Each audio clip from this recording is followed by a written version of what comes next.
Bellator Bantamweight Champion Patchy Mix is confused as to why he doesn't get the same respect as a Sugar Sean O'Malley, the UFC champion. The answer is very obvious, however. The UFC is the premier worldwide leader in the sport of MMA, whereas Bellator and PFL are considered the B leagues, and it just is what it is. The UFC gets the most notoriety, the UFC has the biggest roster, they have the most talent-rich roster out of anyone in the sport. The only way for Patchy Mix to get the respect he deserves is for him to make the jump over to the UFC and end up fighting the top guys, the Peter Yans, the Jose Aldos, now that he's back, the Corey Sandhagens, the Umar Nurmagomedovs. This is not to say that he wouldn't have success in the UFC, because many people from other organizations have had success. We've had people come from Pride, from Strikeforce, from Bellator, from the PFL, formerly known as World Series of Fighting, come into the UFC and have success.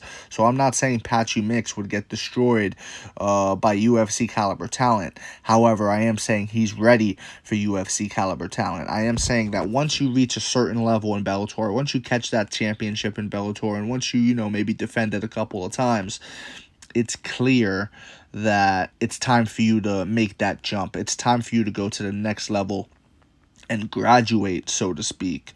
And that's what the UFC is for. The UFC is for you to be at the highest level and to showcase your talents against the best in the world.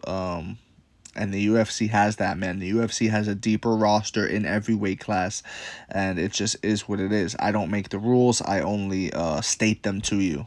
Patchy Mix may very well come in and be like a Michael Chandler and come really close to winning, but hey, he puts on exciting fights. He could also end up like a Eddie Alvarez, where Eddie Alvarez comes in and actually wins the damn title. You know what I mean? He could be a UFC champion, who knows? Or he could end up like a Will Brooks. Remember Will Brooks when he came in and he had some promise, but then, loss after loss after loss, and he didn't really amount to much in the UFC.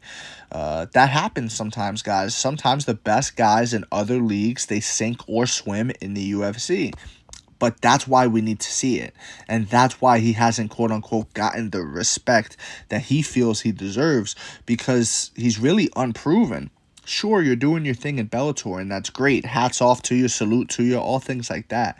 But you need to come to the UFC and fight UFC caliber talent. You need to fight the UFC's top 5. You need to fight, again, the Peter Yans, the Chito Veras, the Corey Sandhagens, the Henry Cejudos of the world. You need to fight these people, the Aljamain Sterlings. I know he's up at 145 now, but you guys get what I'm saying. You need to fight these people in order to get the respect. Sean O'Malley, low-key, he hasn't even gotten the respect. He's just now getting the respect after that Cheeto performance.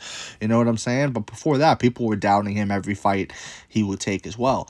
So it's just one of those things. Even when you're in the UFC, you don't necessarily get the most respect in the world, and you're still constantly doubted, and, oh, well, this is going to be the fight to expose him. No, this is going to be the fight to expose him. And people think that about O'Malley now, going up against the old boy Merab Dvalishvili, so it's just one of those things. It's a very simple antidote. The antidote to feeling how he's feeling is to just make the jump, bite the bullet, go to the UFC, and sink or swim. And that's all I got for you on this one. Let me know what you think in the comment section below, whether you agree, disagree. It doesn't matter. Just join the discussion, follow for more, and leave a like if you enjoy the time spent.